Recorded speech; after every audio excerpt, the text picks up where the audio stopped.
Hi, Inju. Сәлеметсіз бе, hi. How are you? I'm fine, thank you. Біздер қазір Smile 4-те шолу жасайтын боламыз. People's Book'тен. Smile, яғни Smile 4-ші класстарға арналған кітаптан тапсырмаларды түсіндіріп, орындап кетеміз. Мына жерде.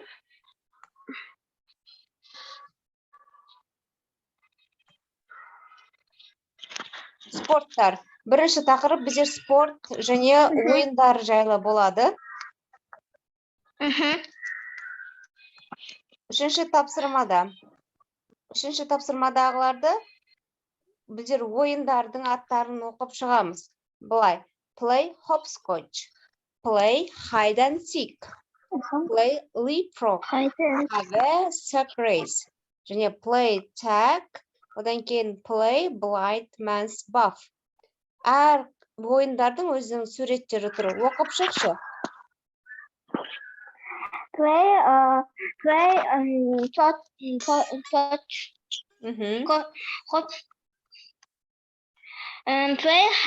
hide and seek. Play leapfrog. Дұрыс. Have a sack race. Play tag. Play blind man's buff. Play blind man's buff. Blind дегеніміз ол көзі көрмейді де, мысалы, солай білдіреді. Яғни бұл жерде жасырынбақ ойыны. Келесі children's games дейді, балалардың ойындары. 6-шы тапсырма. Бұл жердегі суреттерде ойындар. Сол ойындарды әрқайсының A, B, C-ден F-ке дейін. Бұл жерге сандарды қойып шығамыз. Біріншісі play bird games, ол настольные игры, ол болады Mary. Екіншісі juggle, ол қайсы сурет? Juggle. Yes, you're right. Бобқа біз белгіні қоямыз. Санды do a jigsaw puzzle. Body. Дұрыс. 3-ті қоямыз. Әрі play video games. F.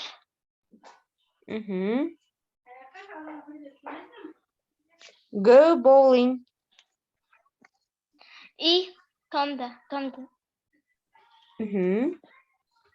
Соңғысы play chess. Ball and B. Дұрыс. 6. B сурет. Play chess шахмат ойнау деген. Келесі тапсырма. 6-ны болдық. Біз келесі тапсырма өтейік енді. Қара, бұл жерде оқимыз, оқып, қайсы ойын екенін табамыз. Біріншісіне қара. You need two people to do this, дейді. Ол біз... Екі адамға арналған. Екі адамға арналған ойын, ол play chess, шахмат ойыны. 2-ден бастап сені оқып, айта ғой, жауаптарын. You need two people to do this, play chess. Келесі. Put. You put pickets together to make a complete picture. Do a jigsaw puzzle. Yes, complete picture, jigsaw puzzle. You need a ball to do this. Ball, go bowling. Go bowling, дұрыс. Clowns often do this. Ball, juggle. Juggle. Келесі. You need a TV to do this. Ball, play a video game. Өте дұрыс, молодец, барлығы дұрыс. Келесі тапсырма. Бұл жерде бізде present simple ол YouTube каналында тұр. Егер де білмейтін оқушылар болса, always, usually, sometimes деген сөздер. Always-тің аудармасын білесің бе? Always, usually, never, sometimes. Always, бұл әрқашан. Usually.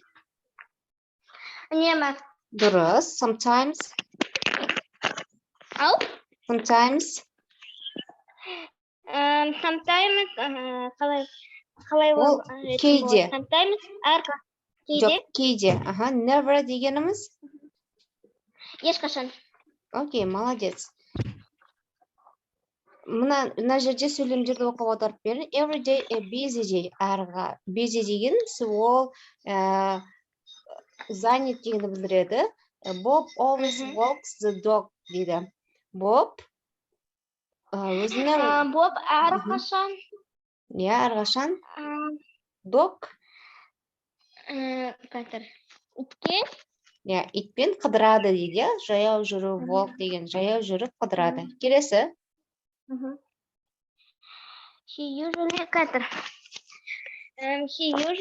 helps his sister with her homework. Бұл үнемі таңертеңнің үй тапсырмасына көмектеседі. Өте дұрыс. Келесі. He sometimes tidied the living room. Апай, tidied деген сөз қаташа аудармасы қандай? Тазалау. Жинау ма? Жинау, тазалау. Тазалау. Кейде өзінің үйін жинап тұрады.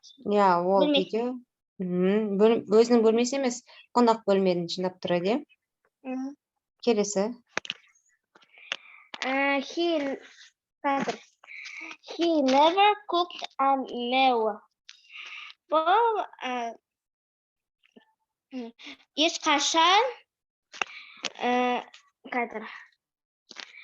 ешқашан істеп көрмеген. Тамақ істеп көрмеген. What do you do every day? What do you do every day? Сен бүгінгі күнде не істейсің? Сен күнде не істейсің? Өте дұрыс, молодец. Келесі 9-шы тапсырма. Бұл жерде бізде сұраулы сөйлем жасаймыз. He, she, it болса does'ды қоямыз. I, we, you, do'ды пайдаланамыз. Бірінші, where do you live? Одан кейін сөздің басында do деген қойылады ғой, Ал егерде мынандай сұрақтар болса, where, who, how often болды сұрақтар, where деген қайда дегенді білдіреді. Who дегеніміз кім, how often қаншалықты жиі, how many дегеніміз қанша, what дегеніміз не деген. Осылардан кейін біздер do, does'ды қоя береміз. Окей?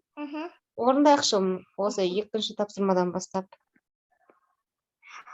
Who Бауыржан Исламхан play for? Who does Бауыржан Исламхан play for? Өте дұрыс, молодец. Who does? Енді жазып шығам. Who does Бауыржан Исламхан play for?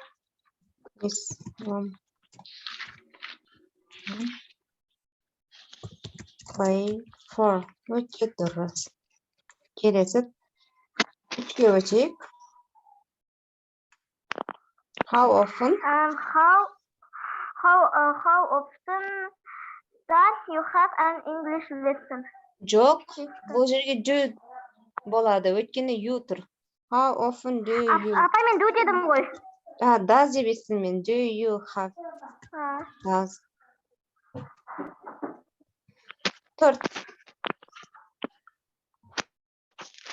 Third, how many minutes do Does. does And ice.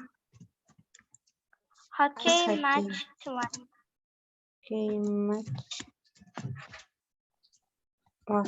Келесі.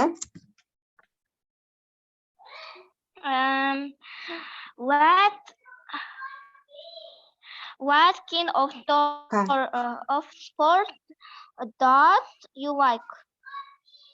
Қайтар.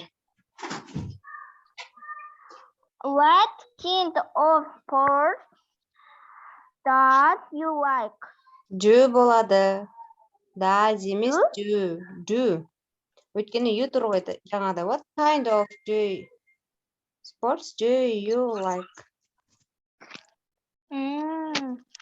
I, we, you, they болса сен do'ден пайдаланасың.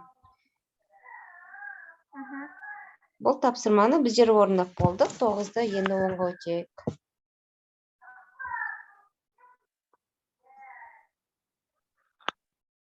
Оныншы тапсырмада біздер егерде мына белгілерге қарап, кейде, үнемі, және әрқашан, одан кейін ешқашан сөздерін қойып шығамыз. Мысалы, мына бір галочка тұр ғой, оған біздер қоямыз кейде, sometimes. Келесі, usually, үнемі, usually. Келесі, мына x тұрған болса, біз never, ешқашан. Ал үшеу болатын болса, біздер always сөзін қоямыз әрқашан. Енді суреттерге қарап, біздер сөйлем құрамыз керекпіз. Мына сөздерден пайдалана отырып, суретке қарап отырып, біріншісі Гүлнара. Гүлнара не істейді?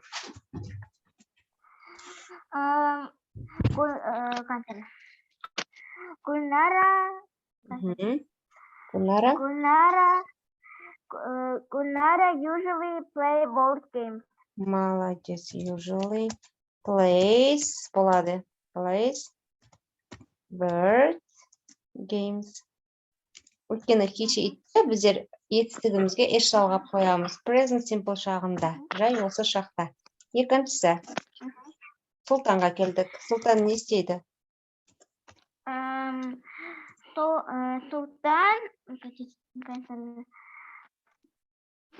Sultan do a jigsaw puzzle.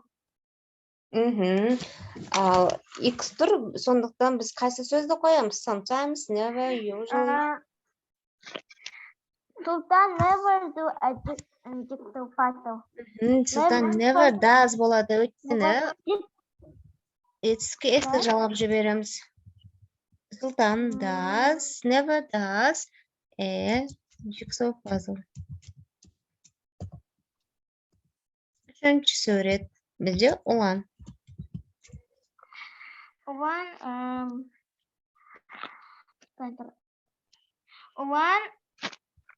не істейді ұлан? One always play cheat. Play cheat. Always plays cheat. Төртіншісі. Third, Marjan usually plays video games. Өте дұрыс. Games. 5. Ayjan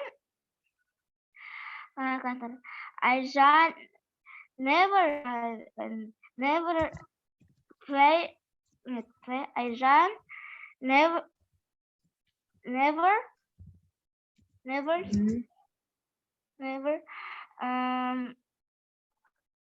Juggle'dың жанына қандай? Не? Juggle.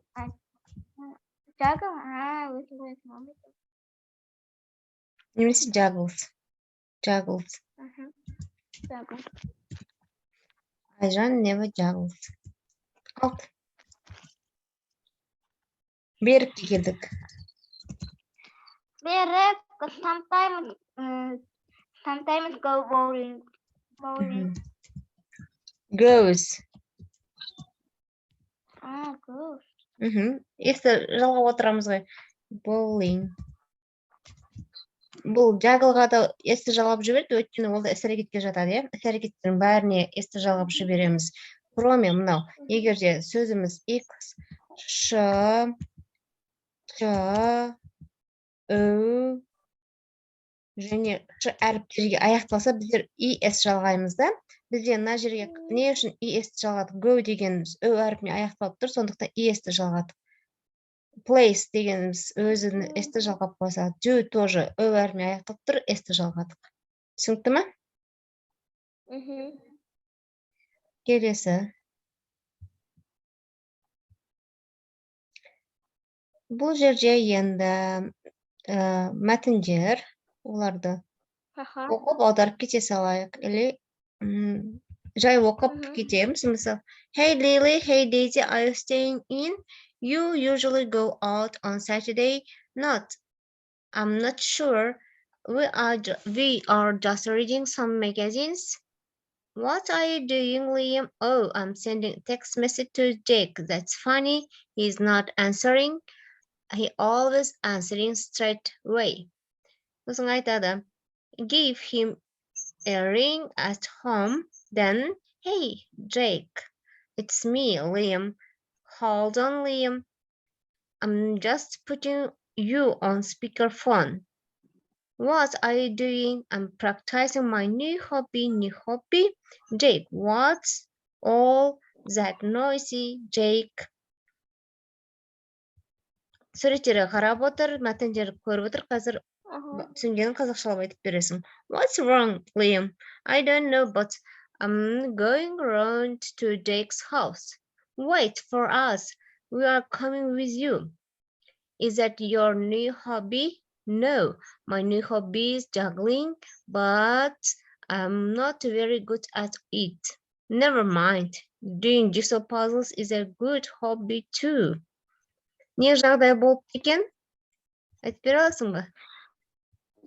Басынан бастап түсіндірейін ба? Иә. Не түсіндің? Қазақшалап айтып бере қойшы. Негізінде түсініп отқаны, бір досы екі досына келіп, амандасады. Бірақ екі досына кішкене жалығып отыр екен. Далаға шыққысы келмей. Магазинге барғысы келмей. Жоқ, магазин деген ол журнал. Магазинге барғысы келмей емес. Не істеп жатырсыңдар деді.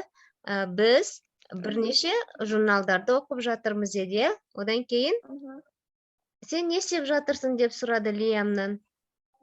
Лиам айтты. Мен Джейкке деді. Мен Джейкке дыбысты хабарлама жіберіп жатырмын, бірақ ол алмай жатыр деді. Келесі.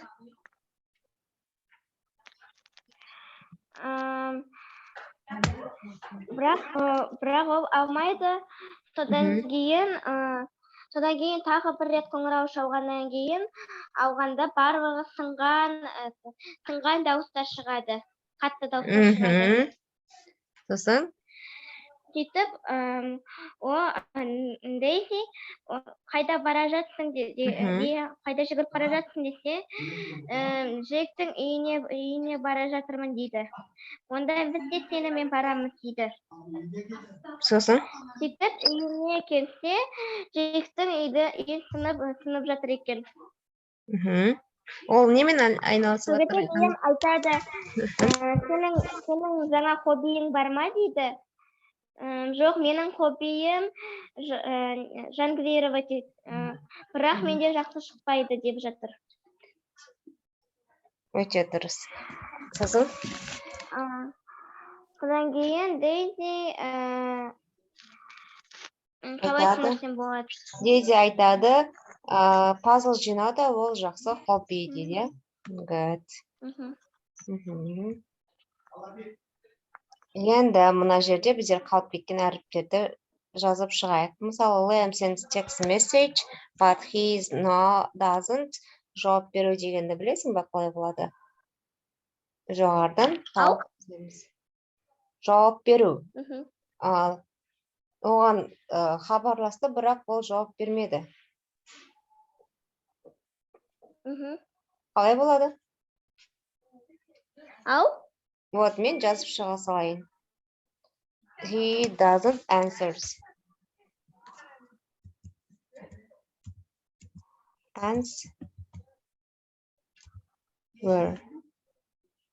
Ол жауап бермеді деді. Келесі.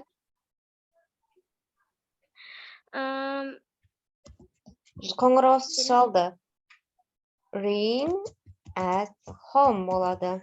Жоғарда сөздерден біздер мәтін. Үйіне қоңырау.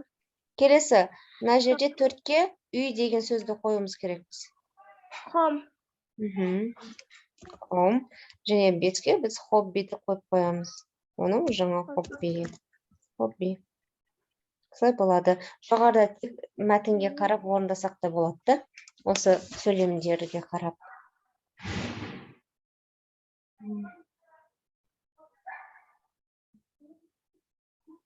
Келесі бізде жаңа 9-ға дейін орындап болдық. Спорт түрлері және ойын түрлері бойынша.